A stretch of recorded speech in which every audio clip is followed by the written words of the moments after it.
मनु संस्तुतोऽशिलं भावये मनसि रामवल्लभां फुल्लनीरजनिभां वरननं भावये मनसि रामवल्लभां श्रद्धां वदातु निर्जितो हिमां फुल्लनीरं सञ्चयेधि एतदष्टकम् अनिष्टारिकृतं यपठेष्टनोत मुखेन अन्त सीतास्तोत्रं सम्पूर्णं पाठबलं राम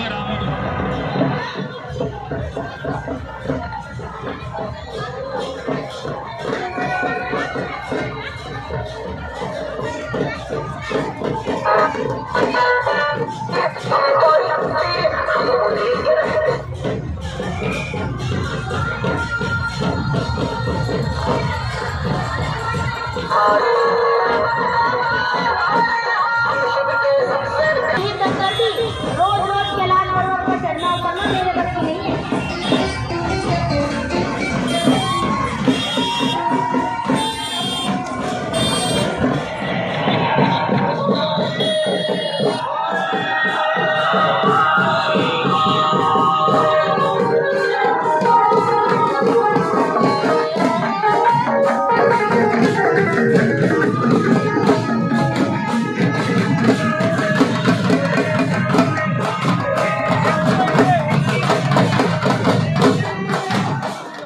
পাশাপাশি পাঁশকুড়াতে রাম পুজো হলো, তার পাশাপাশি ভিত্তিপ্রস্তর স্থাপন কি বলবে, নতুন রাম মন্দির হতে চলেছে পাঁশকুড়া। আমাদের পাঁশকুড়াতে এখনো পর্যন্ত রাম মন্দির নেই, আমরা খুবই খুশি। রাম মন্দির হোক এটাই আমরা চাই। অযোধ্যায় রাম মন্দির 1 বছর পূর্ণ হয়েছে, তাই এখানেও একটি রাম মন্দিরের ভিত্তি স্থাপন আজকে শুরু হতে চলেছে। আজকে আর কি প্রোগ্রাম হলো? আজকে সকালে র্যালি ছিল, তারপর আজকে এখনো অনুষ্ঠান রয়েছে সন্ধ্যাতে। আজকে রামের পুজো পাঠ চলছে তো? হ্যাঁ হ্যাঁ চলছে। কত মানুষ সমাগম হয়েছিল? 10,000-এর বেশি হবে এরকম।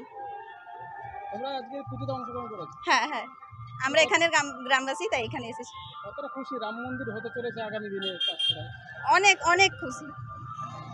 পাঁশকুড়াতে রাম মন্দির হতে চলেছে, আজকের দিনে ভিত্তিপ্রস্তর স্থাপন হলো, কি বলবেন? আজকে আমরা খুব খুশির দিন। আজকে 22শে জানুয়ারি, আজ 1 বছর পূর্ণ হলো অযোধ্যার রাম মন্দির আজ উদ্বোধন হয়েছে। সেই ভিত্তিতে আজকে পাঁশকুড়া বালডাঙ্গি গ্রামের একটা নতুন রাম মন্দির হতে চলেছে। তার জন্য আমরা গ্রামবাসীবৃন্দ খুব খুশি, তার জন্য আমরা কৃতজ্ঞ। এবং তাতে আমাদের যে র্যালিটা হয়েছে, র্যালিতে 10,000 লোকের সমাগম হয়েছে। এবং সেই সঙ্গে আমরা এই যে রাম মন্দির স্থাপন হচ্ছে, তাতে আমরা সবাই আনন্দিত, গ্রামবাসীও আনন্দিত। এই যে আজকে রাম পুজো হলো, হ্যাঁ, কত মানুষের সমাগম হয়েছিল?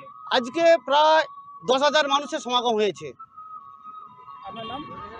আমার নাম হরিপদ পাঁজা। প্রথমেই সবাইকে আমি গৈরিক অভিনন্দন, সমস্ত পাঁশকুড়ার নাগরিক সমাজ, সমস্ত হিন্দু ভাইদের, মায়েদের, বোনেদের, যে আপনারা সবাই জানেন ঠিক 1 বছর আগে 22শে জানুয়ারি 2024-এ শ্রী শ্রী প্রভু পুরুষোত্তম রামচন্দ্রজির মন্দিরের উদ্ঘাটন হয়েছিল। ঠিক আজ 22 তারিখ 2025 তার 1 বছর পূর্তি হলো। আর সেই পূর্তি উপলক্ষে পাঁশকুড়াতে মাননীয় শুভেন্দু অধিকারীর নির্দেশে আমরা হিন্দু সনাতন সমাজের পক্ষ থেকে সমস্ত হিন্দু ভাইয়েরা মিলে একটি রাম মন্দির আমরা প্রতিষ্ঠা করার জন্য উদ্যোগ নিয়েছি। তারই আজকে উদ্ঘাটন হলো। আজকে আমরা শোভাযাত্রা বের করেছিলাম, প্রায় 8 থেকে 10,000 হিন্দু মা বোনেদের ভাইদের নিয়ে বের করে তাদের সবাইকে দুপুরবেলাতে আমরা রামজির প্রসাদ ভোজনের জন্য আমন্ত্রণ করেছিলাম এবং কিছু মায়েদের বস্ত্র উপহার দিয়েছিলাম। আমাদের যা এক্সপেক্ট ছিল তার থেকে 3 গুণ মানুষ, 3 গুণ হিন্দু ভাইয়েরা আজকে শোভাযাত্রা এবং আজকের এই রামজি পুজোতে মহতী অনুষ্ঠানে উপস্থিত হয়েছিল। আমরা সমস্ত মহারাজকে, শিবাজি মহারাজ থেকে শুরু করে মহামণ্ডলেশ্বর মহারাজ থেকে শুরু করে প্রায় আমাদের এই মহারাজ প্রায় 200 মহারাজজি, এই সাধু সন্ত বৈষ্ণব সমাজ, সমস্ত মন্দিরের পুরোহিত এবং যারা গ্রামে গ্রামে কীর্তন করে যেসব বৈষ্ণব সমাজ, সবাইকে আমরা আমন্ত্রণ দিলাম।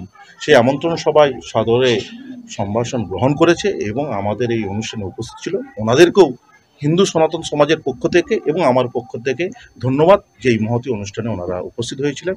এবং আগামী বছর আমরা টার্গেট নিয়েছি যে 1 থেকে 2 বছরের মধ্যে, আমরা প্রথম বছর হয়তো কতটা পারবো জানি না, কিন্তু 2 বছরের মধ্যে আমরা মন্দির উদ্ঘাটন করবো। আজকে মন্দিরের ভিত্তি স্থাপন উদ্ঘাটন হলো, যে 2 বছরের মধ্যে আমরা ঠিক 22